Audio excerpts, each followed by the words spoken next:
Hello guys, how's it going? My name is Al, and patch 10.1.5 is set to release in just a handful of weeks, arriving later on July the 11th or the 12th, depending on your region.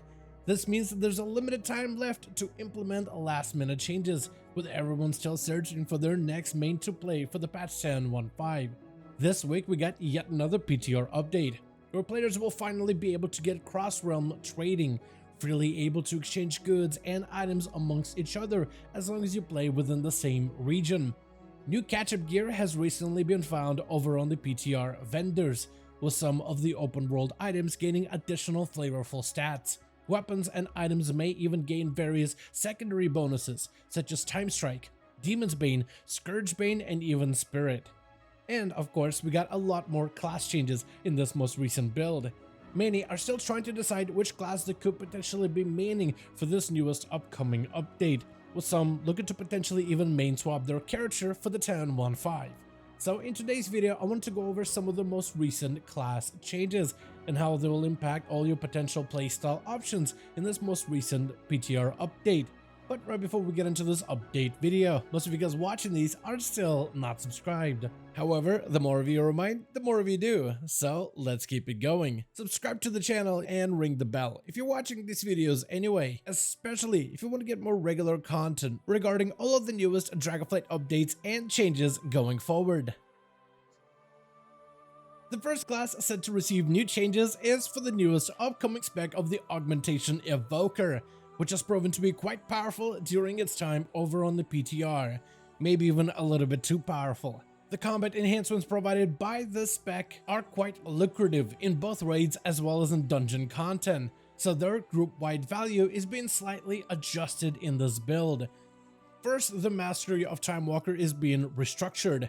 Casting empowerment spells increases the versatility of nearby allies, and the number of friendly targets affected by this effect has been reduced from 2 down to 1 in this most recent build. The passive of Black Attunement health bonus has been ever so slightly reduced, as was the Aspect's Favor version, which would increase your allies' health by 16% down from the original 20% value. But casting Ebon Might now causes power to flow through the Evoker. Previously, Ebon Might would only increase the damage of one singular ability, but this change will simply buff all offensive spells casted by the Evoker by 10% instead. Next, we have a handful of smaller adjustments for Preservation Healer Evoker, where Rewind loses some of its impact, reversing only 40% of all allied damage taken. But Accelerating Burst gains even more value, enhancing their critical healing effectiveness by 30% per talent point spent. Next, we have new updates coming to the class of Mage. The two recently revamped mage specs, Fire and Frost, are set to gain quite a lot of additional power, both through their new talents as well as new class-wide design and ability interactions. These recent buffs have been a big boon for the class of Mage, with the two specs likely to overshadow every other ranged DPS playstyle. To rein them in just a little bit while still keeping them in a competitive placement, the raw power of Frost and Fire is being brought down a little in this build. Though even with these most recent reductions, the two specs are expected to gain quite a bit of firepower compared to the current PvE standing in the patch 10.1. Besides this, Fire Mage has had its talent of Living Bomb increased by 12% to help empower and encourage more builds that utilize this talent option. Also, their newest talent of Unleash Inferno's damage bonus during combustion has grown only stronger, increasing your damage while ablaze by 50%. Frost Mages receive similar damage tuning treatment, with the talent of Glacial Assault's chance to trigger a crashing frost comet has been further improved to 25%. Next, we have the Brewmaster Monk, which has gone through quite a bit of a transformation. While the spec is losing some external borrowed power, its talents have seen quite an improvement as of recently. To further improve Brewmaster's consistency, they've received new changes to their newest passive talent of Press the Advantage. With Press the Advantage, Tiger Palms become auto attacks, and with these strikes further increasing your damage as well as your defensive value. This talent has gained new changes as of this week. First of all, its on-hit damage has been increased by 20% of your overall attack power. Its attacks only trigger from your main hand attacks, which helps close the gap between monks who use staffs and polearms to hinders versus their dual-wielding playstyles. Even if your auto attacks are missed, parried, dodged, blocked, or immune, you still get the talent's bonuses, which helps it with consistency.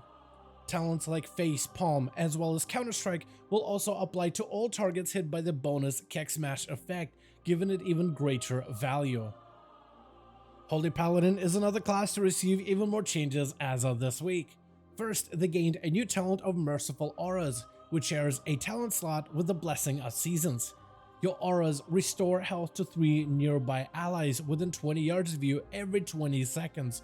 While Aura Mastery is active, this talent will heal all allies within 40 yards of the Paladin, with its healing effects increased by 100%, which helps provide additional passive healing for the spec of Paladin, and becomes even more useful in combination with cooldown reduction effects for Aura Mastery. Next, we see further healing increases to passives like Seal of Crusader, with its healing effect increased by 30%. The talent of Awestruck will increase the healing value of spells like Holy Shock, Holy Light, and Flash of Light casted effects, with their crit value increased by 20%. To help further support a caster paladin playstyle for the future, the healing of Holy Light has been further increased by 25% up to its original 50% value. The same can be said about Flash of Light, whose healing has also been increased by 10%. The talent of Daybreak, which has a unique interaction with Glimmer of Light, will cause glimmers to proc at 200% of their original value, further increasing Paladin's burst and group-wide healing. Discipline Priest has regained an old talent, Luminous Barrier. Luminous will be a choice node against Power Word Barrier, which provides all nearby allies a protective absorb shield for 10 seconds. This absorption effect is increased by 100% in value when grouped in smaller party sizes, like for dungeons or for rated PvP arenas. This barrier is meant to provide group-wide coverage for any of the allies that are too far spread apart if you can't get full value from the Power Word Barrier's location restriction. Next, we have the spec of Enhancement Shaman, where Maelstrom weapon proc rates are being increased from their original 16% up to 20% proc chance value. Finally, we have the spec of Outlaw Rogue, which is getting new buffs as of this week on the PTR. First of all, this spec is heavily tied to all borrowed power elements. Things like trinkets, weapon effects, and other damaging procs has recently been broken from the core of the Outlaw Rogue playstyle, where the ability of Ghost Strike used to buff the damage of all these bonus elements, and this recent build has adjusted it to only function off of rogue abilities exclusively, which will result in quite a bit of a damage loss. But the base damage of all rogue abilities is being increased by 9% to help make up the difference.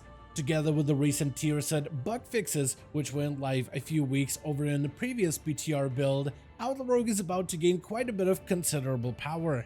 And it's possible that the spec will only grow even stronger, as it's likely to see additional optimizations when it comes to its talented builds to take advantage of some of the newest 10.1.5 damage increases. I want to thank all of you so much for watching this video and I hope you guys enjoyed. Let me know your thoughts in the comments below. As per usual, if you guys enjoyed this video or found it informative, go ahead and give it a thumbs up. I would very much appreciate it. And as always, in the description of every single video and live stream, we have a link to our Discord community channel. Probably the best place to reach out to me directly in case you want to let me know what you thought about this video or hang out with the rest of the community to discuss some of the upcoming changes.